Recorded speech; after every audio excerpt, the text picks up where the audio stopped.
Chapter 50 Legacy. A century. Had she warred with the calamity in the hero's place, she would have lasted a century, and in that century kept its evil confined. Its influence would have spread, yes, and many would have been the evils that grew from it, but she would have kept it contained. By marshalling her strength, she would have been able to deny Ganon its dominion for 100 years and more, until the hero returned. She would have exhausted herself. She would have broken, in the end, but she would have succeeded. She did not have a century, now. The calamity had grown in strength. The hero would not be joining the battle. She did not need a century, now. There was nothing to hold for her. Everything that could be arranged, all help that could be called, every step she could have taken had been taken. So, Hylia unleashed a century of fury all at once.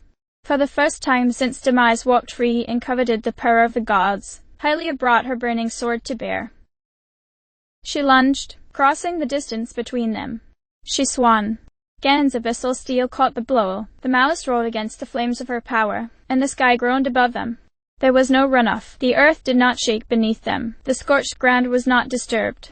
No energy was wasted, and every shred of power that the combatants wielded was invested in the motion of their violence. She saw Spire ran towards Link, arms up to cover her eyes against the blinding war as it unfolded. Link lay prone, the broken hilt in his hand, and the air whirled around him. He clung so fiercely to the world, even in death, even with the Master Sword broken.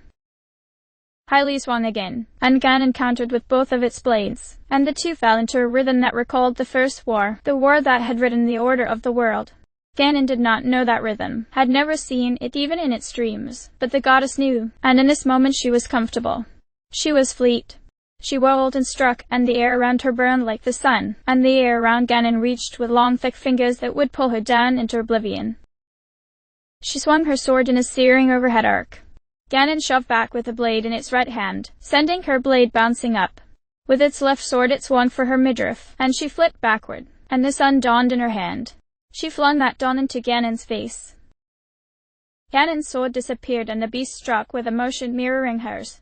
The world shuddered as malice and the celestial power ate at each other, fractal sparks and cinders peeling off from the point of contact as the fabric of reality began to burn. Hylia and Ganon's eyes met across the conflagration. Who could read a goddess's expression? But Ganon smiled. A goddess's century of fury unleashed in moments, but the calamity had spent that century growing more terrible, not less.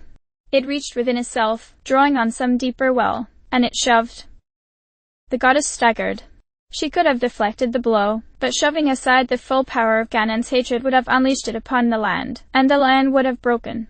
Instead she took that devastation into herself, and it echoed and rolled across the vastness of her being. She quaked, staggered again, then brought her sword up and jammed it hard into Ganon's chest. The calamity bellowed as blood and fire and malice exploded from its mouth. It would have gladly turned aside that power, letting the land shatter, but the goddess's attacks gave it no such opportunity. Perhaps it knew that she never would. So they clashed, the first god of Hyrule and the greatest evil to ever walk its face, while a girl stood watch over a broken spirit. Ganon is stronger. It was absurd. It was blasphemous.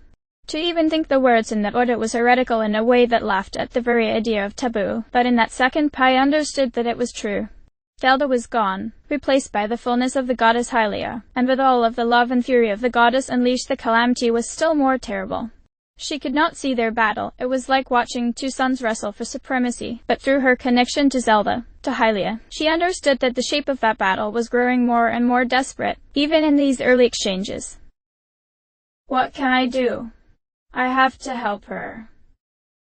She looked down.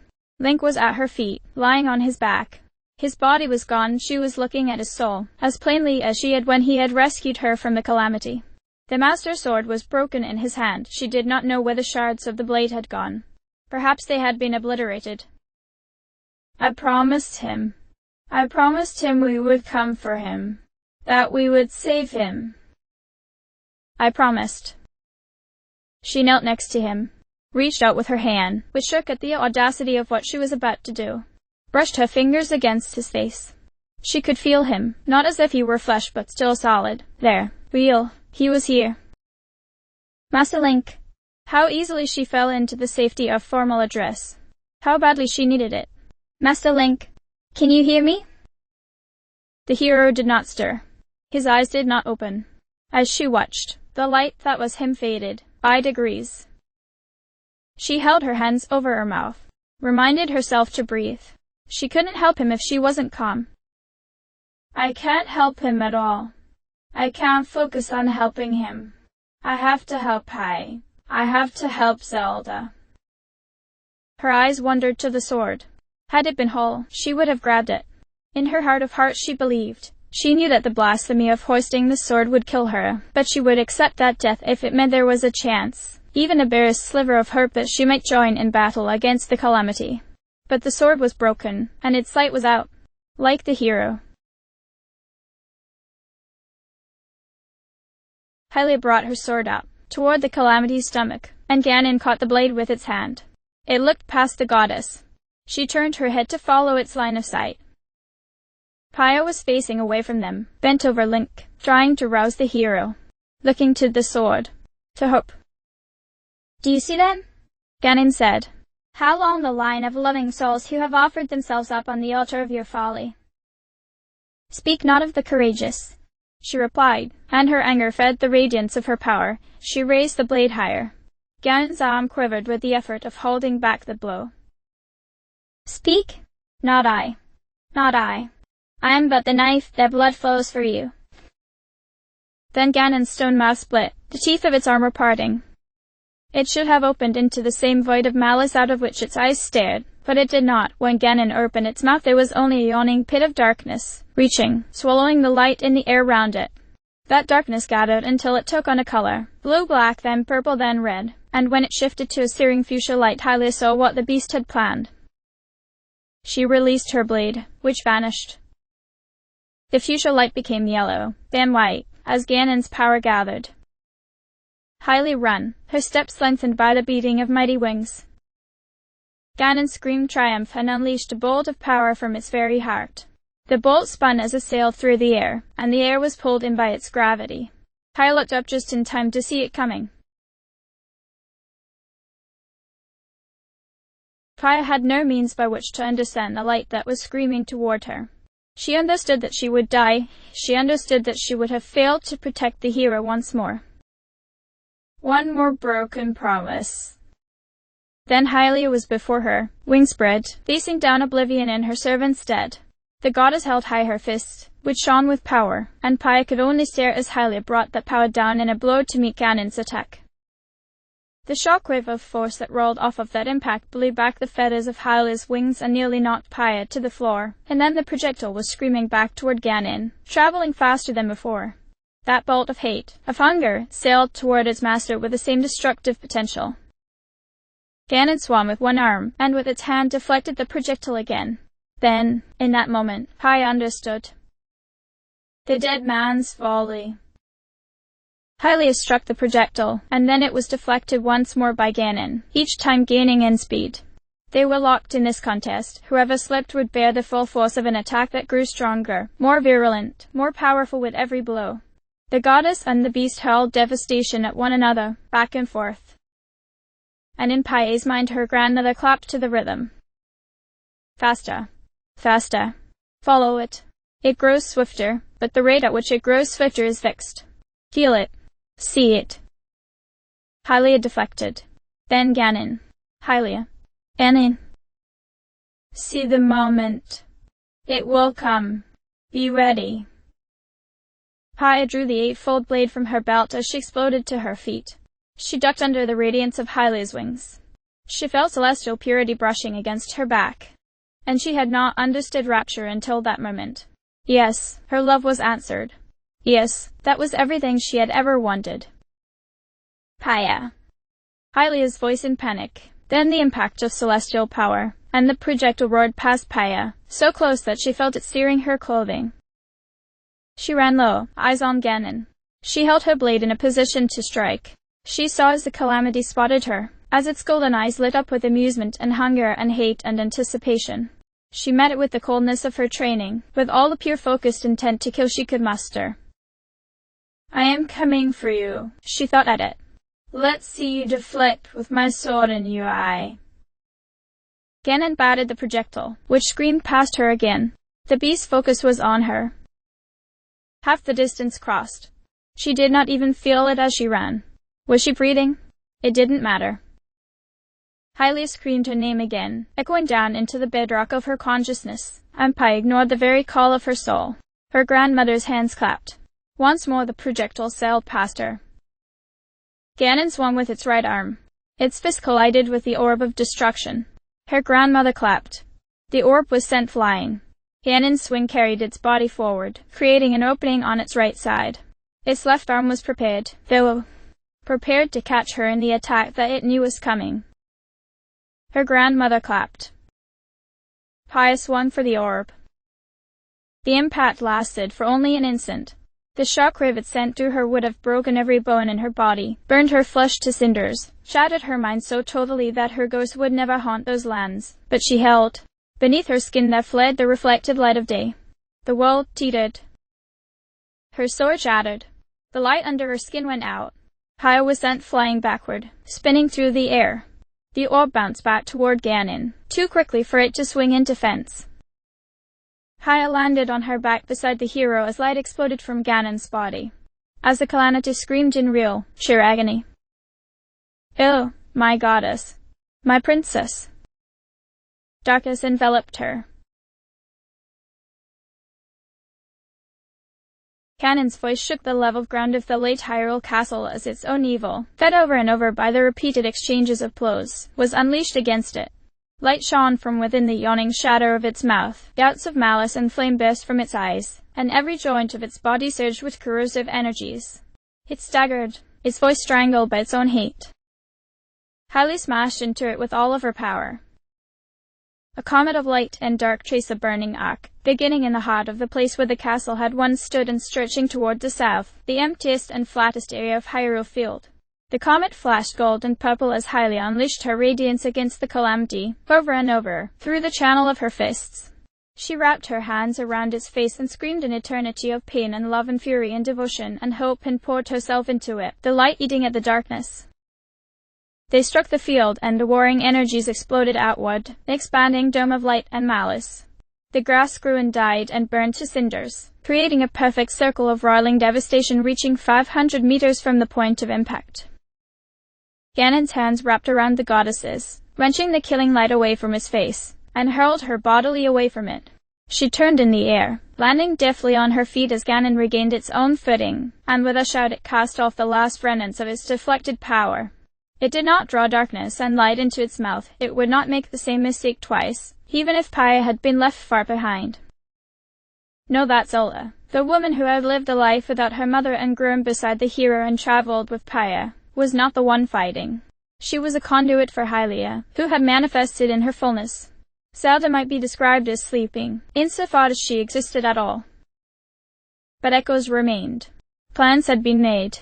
Plans that would come to fruition. Hylia knew these plans, as surely as Zelda did. With her power, the smallest part, she reached out along familiar channels, sending a single impulse. The large, clunky, reverse-engineered but very much functional shake-a-slate flashed from its place on the crowded table in Hatino. Its owner looked over, smoothed her skirt, and hopped onto the table to look at it more squarely. To be sure. "Is it time?" her assistant asked. "Looks like it," she said. "Hit the switch." He did. An answering signal went out, boosted by the power of the guidance stone. Ganon recovered and Hylia was in its face again, sword in hand, twinning. The beast's swords flashed back to existence as it intercepted the blow, and then the ones that followed, falling like rain, the size of the goddess's weapon having no relation to how she swung it. So fast did she swing, using the impact of Ganon's deflections to make her next blow fall even faster and with greater force, that the calamity was locked in place, using both arms to defend itself. But as Hylia grew faster, so did her opponent. The goddess swung to decapitate. Ganon ducked beneath it, raised its right arm, and brought its sword down for the goddess's shoulder. The goddess weaved around the blow, moving like a dancer, like the origin of all swordplay, and her weapon flashed toward Ganon's throat. Ganon caught the blow, answered with its own, and Hylia deflected and struck again. And again, and again, and they fell into the rhythm once more, the rhythm that had failed Demise, the rhythm that had seen the blood of the goddess through wars reaching back before recorded time, and which could not work against Ganon. It answered the rhythm, grew swifter, learned appallingly quickly, bringing to bear uncounted millennia of uninterrupted experience. The goddess's motions were planned out 6 moves at a time, or 8, or 10, and no matter how deep her planning went, no matter how perfect her form, Ganon seemed able to answer it, anticipating the openings in its own technique, guarding itself where it should have been vulnerable. Faster they went, and faster, until they could not perfectly contain their power, until liquid light and boiling malice peeled off from the impact of their blades, until the sound of their weapons clashing was a roar fit to silence Death Mountain itself. The pattern broke. Ganon shifted an extra degree, catching Hylia's sword, blowing wide her guard. She was prepared for the follow-up swing, would drive her sword into its eye. But it didn't swing. Its fist smashed into her chest, and she was sent careening. She bounced, the earth torn in her wake, and flared her wings to steady herself. Blood the color of molten gold ran from her mouth, painting her lips with sunlight. She landed on her feet, sank into a defensive stance, both hands on her blade. Ganon did not run, it walked forward, almost relaxed. Why would it hurry? She would not flee, after all. The earth shook under its footsteps as it let some small sliver of its power tell in the world around it. It delighted in the expression of its mightiness, apparently. The earth kept shaking even as it was not taking a step. The ground quaked even when it stopped and looked down at its feet. Ganon raised its head, staring at Hylia. Hylia was a goddess, ergo she did not allow herself to quirk a smile, but if she had been there then Zelda would have. The first explosion that erupted on the Calamity's back did not stagger it. The wave of heat and light blasted the ground beneath it and sent up plumes of smoke and dust, but Ganon was not affected, nor by the second, or the fourth, or the 8th. But they kept coming. The quaking grew heavier, and the explosions came faster. In the distance, from the east and the north and the south and the west, the quaking of the earth gave way to the beating of heavy feet, the thunder of stampede. The first and closest unleashed lances of light from their eyes as hundreds more 6-legged figures dashed across Hyrule Field, cresting hills and stones and ruined buildings with equal ease, equal alacrity, their shining red eyes all focused on their ancient enemy. Ganon unleashed its power, and that power was met, obliterated, by the light of Hylia. It bellowed in frustration, in mounting rage, as its corruption was blunted and destroyed. And the Guardians, in their hundreds, converged on the Calamity. Paya came to with a gasp. Instantly she was on her feet, and regretting it as her vision darkened, forcing her to grab at her own knees to keep from falling. Where am I? Where is Hylia? Where is Ganon? Her vision was dark, still, and her ears were filled by the dull roar of the beating of her own heart. She willed herself calm, willed herself to breathe deeply, and slowly, slowly did she regain the clarity of her senses. She remembered the dead man's folly, remembered interfering, remembered pain, so intense and so sudden and so deep that it had been equal as Zelda's blessing, burning out her protection in a moment. But it had worked. It had destroyed her sword and nearly killed her, but it had worked. She remembered Ganon's scream as its own power was unleashed against it. She thought she had seen Hylia's power, bright and shining, and at her feet lay the hero's soul, in perfect repose. Perhaps it was only the bare light of day that created the illusion that he was fading. The shadows of the castle had been deep, and certainly now there was nothing to block the sun. The entire foundation of the castle had been scarred clean by Hylia's awakening. Perhaps that was why the hero was so much harder to see now. But, no, that wasn't true, was it? It had never been true. She reached for something to say to him, some prayer that might reach him. She found nothing. The earth shook. In the distance, perhaps 2 kilometers away, Ganon's voice was raised in indignity and fury. Paya turned, saw the light of Hylia and the malice crashing against each other. But more, she saw the air beyond filled with lances of blue light. She heard the Guardians firing, saw dozens and dozens of eruptions as their killing blast peppered Ganon's back. Above her, a halo of green drifted across the sky, seeking the battle. Dozens of blasts struck the Calamity's back and sides every second, explosions layered on top of and beneath each other with growing ferocity. The shockwave of the detonations would have killed any person standing near Ganon, but Hylia was not a person, and for as much punishment as the secondary eruptions laid on her divine body, many more times were laid on Ganon by the actual impact. She grappled with the beast. It spewed its power from its mouth and eyes, seeking to infect some or all of the Guardians with the malice, but she met those eruptions with controlled bursts of her own, burning away the deadly potential. The Calamity roared in frustration, using its greater strength to swing her into the path of the Guardian's assault, but the machines aimed exactly and precisely, and every shot slipped past the goddess and struck home against the monster. After thousands of blows, Ganon staggered, falling to one knee. Hylia struck it in the face with her fist, with her elbow, drove her knee into its throat, and every blow was punctuated by an eruption of light that dimmed to sun by contrast. Again and again she struck, and the Guardians, who stood on top of buildings and hills and each other to gain unique firing angles, kept up their assault, and Hylia's voice was raised in a warrior's scream as she laid her fury against the Calamity. But it wouldn't fall. And if it wasn't falling, it was winning. She understood this. That understanding did not blunt her indignation, her frustration, as Ganon reached out with one stern hand and grabbed her by the head. There were 2 suns in her hands, and she jammed the suns against the joint of the Calamity's elbow, searing the stone, eating away at the lever. Malice boiled at her touch. She could feel it as the Calamity's power was being broiled inside of it. Then it slammed her into the earth. Then again. And again. The moat surrounding Hyrule Castle spewed water into the sky, where Hun suspended before crashing back down. Every impact merited a new jump, a new furious rolling, until all of the water in that river-fed barrier leapt and arced as if seeking the shore, the heavens, anywhere but the bed where it lay. And again. In Kakariko village, the ornaments on the brim of Impa's hat jangled. She wondered if it was only her nerves, the protestations of an aging body. She slammed her palm against her thigh to quiet their shaking. When the ornaments still danced, she stared in confusion. And again. Sidon watched ripples spreading across the surface of the great reservoir. There was no wind. He turned, looking up to Varuda, and wondered. Mipha would know, he thought. For the many thousandth time, he wished that she might advise him, that she might quell the anxiety crawling up his spine. And again.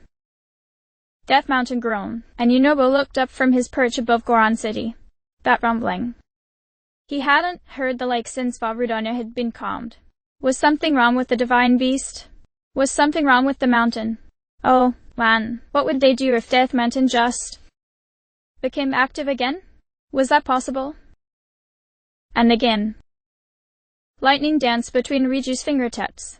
An arc traced the current from the pad of her thumb to her forefinger, her middle, then ring, and pinky. Back again. When it got back to her thumb, the bowl fizzled, and she couldn't summon it again. She snapped her fingers, to no avail. She wiped the sweat from her brow, swearing at a level that Bullier couldn't hear.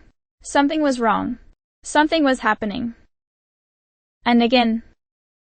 Tulin whooped and laughed a shrieking child's laugh as he ducked and soared and banked around the high stone pillars of the flight range. Saki circled above, ever watchful. Tiba, who would be grounded for many more weeks, watched from below. There was no need to introduce Tulin to the more strenuous exercises yet, but, and then Tiba, through his feet, felt something moving in the earth, or beneath it, over it. The earth shook, as if under the tread of a beast, and Tiba tried not to let his son and his wife see as he looked about him for the danger. And again, and again, and again. Every impact was punctuated by an eruption of malice, an outpouring of devastation, and as the light ate at Ganon, so too did Ganon eat at the light. Hylia fought in its grip with an explosion of force and carefully aimed blows, and hundreds more blasts from the Guardians fell on the beast in an unceasing torrent, but the Calamity was single-minded in its devotion to the task of beating the goddess into non-existence against the land she stewarded. The golden light was guttering. Hylia's head was slammed into the ground, and the malice burned at her face, her neck, her chest. The Calamity lifted her. As she was lifted, she summoned her sword to her hand. It hissed with golden flames. Ganon reared back to drive her into the earth once more. She thrust the point of the blade directly into the beast's face, right between its eyes. Ganon did not even scream, it convulsed, and in its agony it hurled her across the firmament before clutching at the place where her weapon had struck home. It no longer seemed to notice the attacks of the Guardians.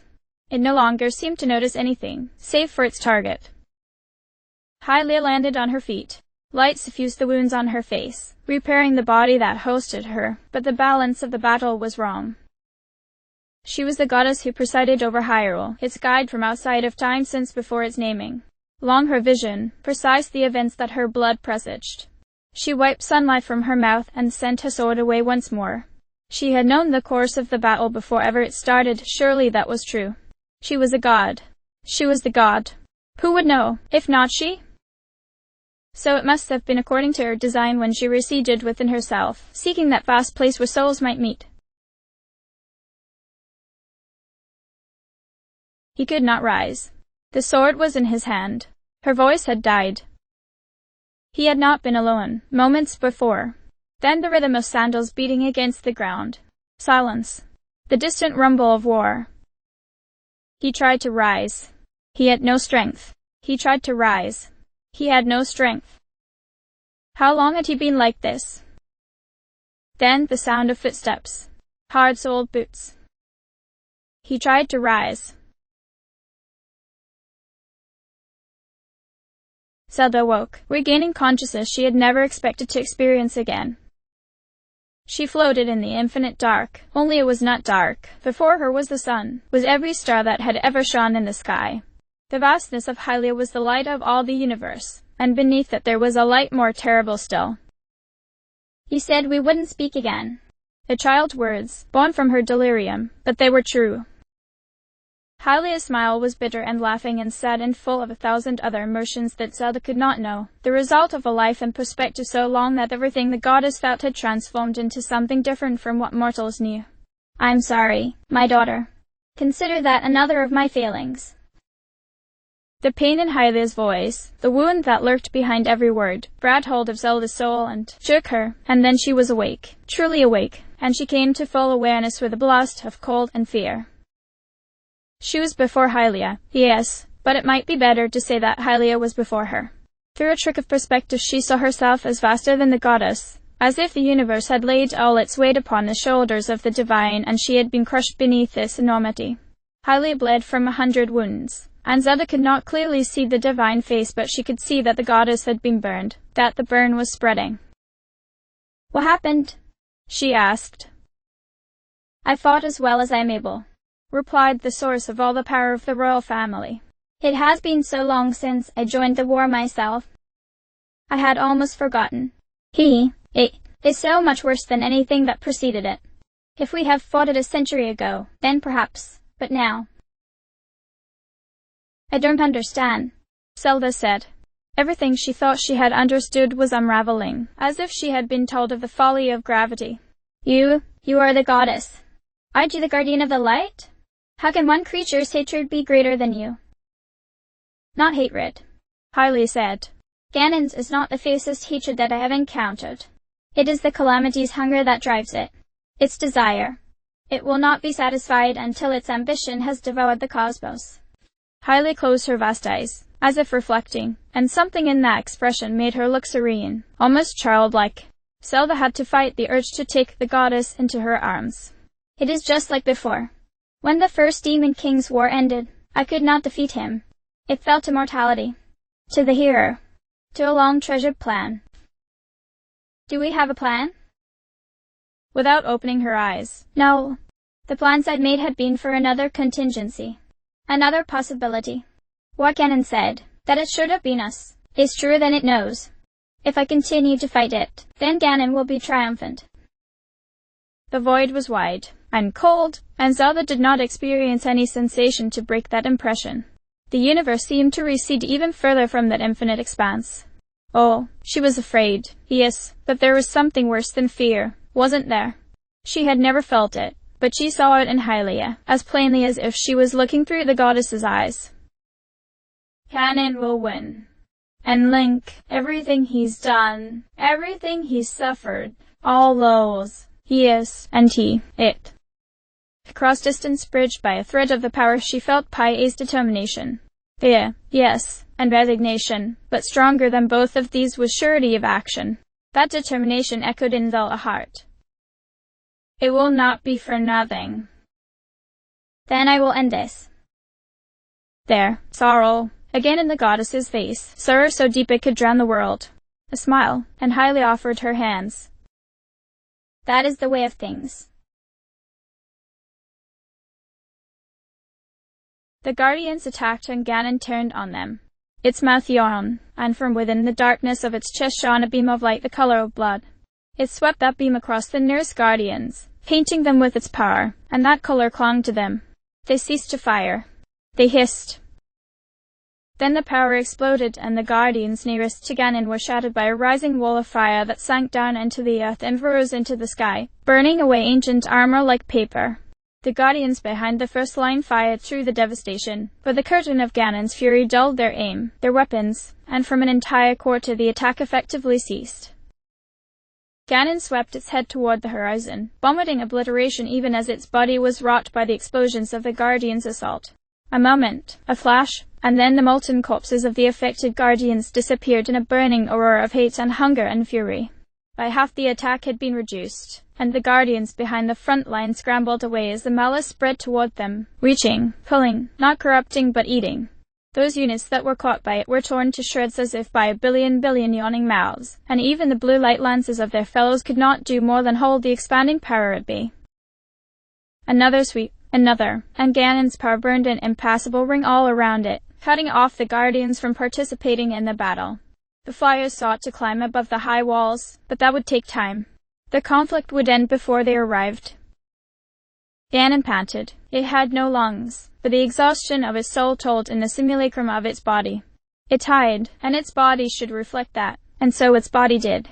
That body was covered in burning cracks pried open by the power of Hylia, and malice leaked from its joints, from its mouth, from its neck. It was not wounded so terribly as the goddess, but its body was wearing down. Still, there was time. Time was only the ally of Ganon, now. And the guardians who couldn't fly blasted at the burning barrier of its power, and those who could fly climbed, too slow. Roots exploded from the ground, roots that glowed green with insistent life, indefatigable life, and they wrapped themselves around the arms and legs and torso of the calamity. Ganon's limbs were pulled down, taut, and it roared in confusion and frustration, and then recognition. And then a call came from on high, in the voices of hundreds of children. Miss Princess! We have to help Miss Princess. Hold it, Dan. Hold it. Dang. The Koroks landed like apples falling from a mighty tree, and as soon as their stubby limbs touched the ground they whirled and shouted and danced. With sticks they traced patterns in the air, with leaves they formed dancing shield walls, and they sang and whirled, and their song was a children's song, the anthem of those who had decided, once more, for the final time, to count themselves among the courageous. Ganon bellowed its hate. Heaved against the roots, which seemed to tear from the earth before yanking the beast back in place again. Opened its mouth, where gathered the terrible light. Far, far away, the oldest spirit in Hyrule wielded all the vastness of his power. It was everything he had, it was everything he would ever have. There was a wave of life, of green. In Hyrule Field that green shone in the roots, and dug into Ganon's body, and the gathered light in its mouth was displaced by green.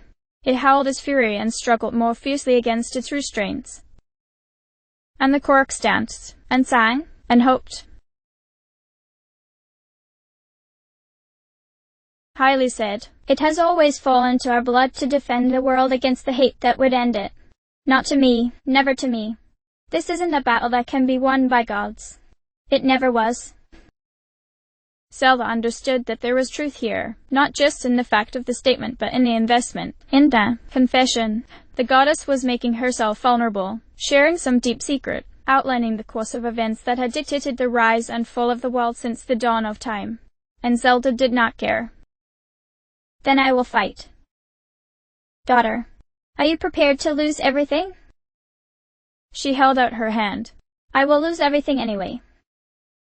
"No, my Zelda. Even if you win, you will sacrifice a great deal. Seek within yourself. Do you feel your blood pulsing within you? Do you feel memory, not just yours, but the memory of your line?" She had been asleep for so long that she had never turned that awareness inward, but she did not have to in order to realize, that the goddess spoke the truth. She remembered not just the woman who had woken in the chamber of resurrection, not even just the girl who had failed for years to gain the power of the gods, but everything. She recalled the lies and battles that had been the duty of her blood since before the founding of Hyrule. She remembered every life that had blossomed inside of her when she stood in the lost woods surrounded by the souls of the heroes. Every princess, every queen, her ancestors, her mother. She quailed. Despite herself, despite her determination, she quailed. She contained a vastness beyond multitudes, knowledge on a scale that no other person, even the gods, had ever possessed. Ancestral awareness dating back to the First Kingdom, to the Old Kingdom, to before the cataclysm that had spewed demons out of the earth. In that moment she understood how the Guardians worked. She understood the course of the stars in the sky. She saw the course of nations. She knew the loves and sorrows and hearts of every woman who had preceded her. All of this is inside of me. I have to risk this. Are you ready to sacrifice the past? To sacrifice your connection to your foremothers for a thin, ragged hope? Before, she would have said yes without hesitation. She would have screamed it, would have stamped out her surety on the ground. But now. She heard children singing, felt green rushing beneath her feet. The Koroks are holding back Ganon. I have to stop this. No matter what I lose. No matter what we all lose, I have to stop this. Within her, her foremothers, her mother, murmured their assent. Voices and candid, calling together yes. Zelda held out her hand to the goddess. I am ready. We are all ready. Hylia did not answer. She closed her eyes, spread her arms, and waited. Zelda dove into the goddess's embrace. The ancient power's strength ran thin. Ganon heaved at its body, tearing itself free of the roots that had constrained it. The Koroks singing turned to panic shouts as their magic failed, and they scrambled away from the calamity in every direction. Run! It's coming! Hurry! Hurry! They sailed into the air, carried by the wind and by the leaves in their hands, soaring up like birds in flight. But not all escaped so cleanly. One, their face a maple leaf, tripped in their panic and fell. They scrambled, could not right themselves. A second stood over them, leaf in one hand, stick in the other, as if holding a sword and shield. This one knew that it wouldn't work, but ideas mattered. Maybe the idea would be enough. It spoke to the calamity's fury, its hate, that when it tore itself completely free and the burning roots were brushed from its body, that it saw those two Koroks and, instead of lunging for the goddess, it stalked toward them. Malice wreathed its hands in flames as it crooked its fingers into claws. First Korok struggled upright, and the second stood stolidly between their companion and the death that reached for both. Anon! Not Hylia's voice. Delos. Then a light, golden, that spread across the field like a wildfire, and the calamity turned to face it. The Koroks retreated together, one clinging to the other's body. And then the calamity saw, and for the first time in 10,000 years and more it was stilled. Zelda stood before it, the light resplendent under her skin, the power stirring her hair like a wind. Beside her stood another woman, much her image, though older. And next to her another, older still. And behind her more. And more. And more. A pirate captain who had become a pirate queen. A princess who had given herself to shadow to protect the light. A woman who had sent her heart into the past, to right a terrible wrong. A girl who had dreamed of a hero and seen the artistry of courage. A diplomat who had sought to protect the scions of the gods from the reach of evil. An orphan who had wrested back control of her own body from an ancient grudge. And more, and back through history, back to the one who had walked with the first hero in the days when legends were written. They stood arranged in their hundreds, in their thousands, every generation who had ever carried the blood of the goddess, and in their skin there was gold, in their hands were swords and knives and bows, and in their eyes was a single, terrible, focused purpose.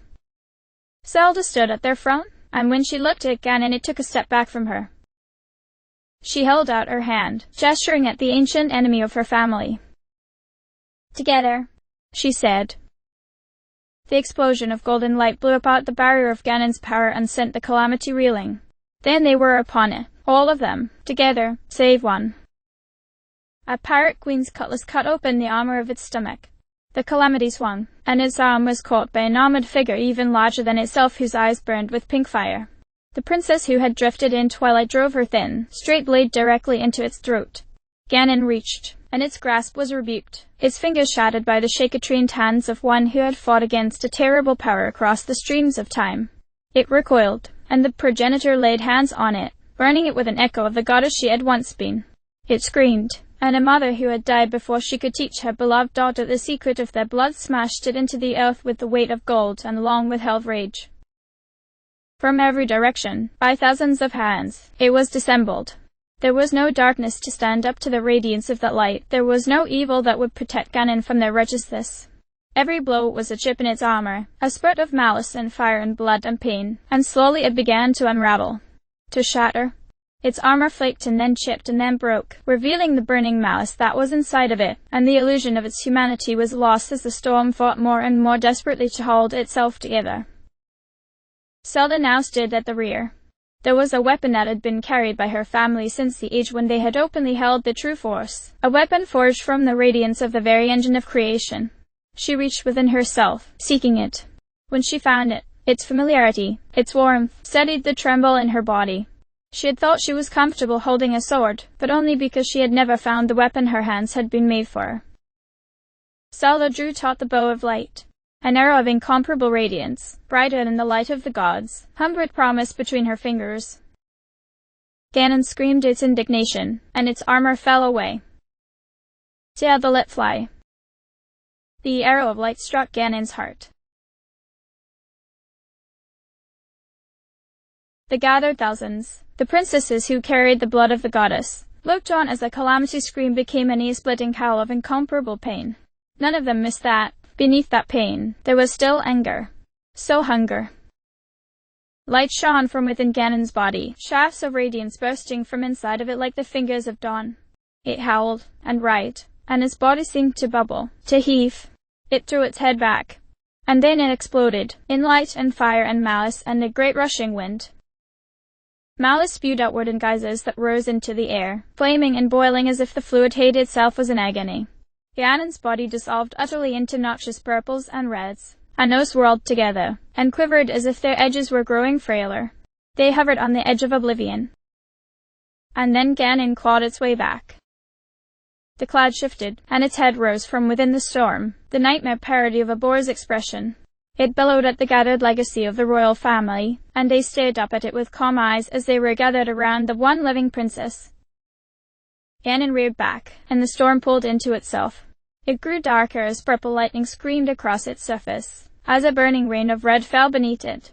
The cloud swelled, burned thicker and darker and thicker and darker until it was more real, more solid, than the ground it hovered over. Then the cloud fell to the earth, and the impact of its landing would have toppled Hyrule Castle, had Hyrule Castle still stood. There was a shifting, a yawning, and from that enormous cloud sprang four legs terminating in cloven hooves.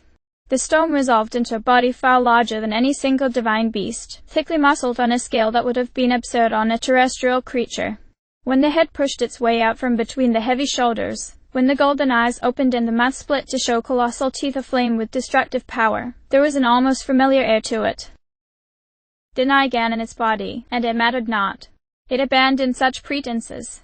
It took its true shape. Its body was hate, its heart was desire. It was the grudge of thousands of generations, seeking, always seeking to satiate a bottomless hunger. The dark beast roared, and the light of the royal family was small before it. Hard-soled boots. Footsteps stopping. He tried to rise. He had no strength. The sword was broken in his hand. A presence by him. More than one. Many. He couldn't tell. Couldn't open his eyes. He heaved against the weight of his body, against the weight of the mountain that had been placed on his limbs, against reality, against pain, against death. He was so tired, and he heaved against that too. Did it shift?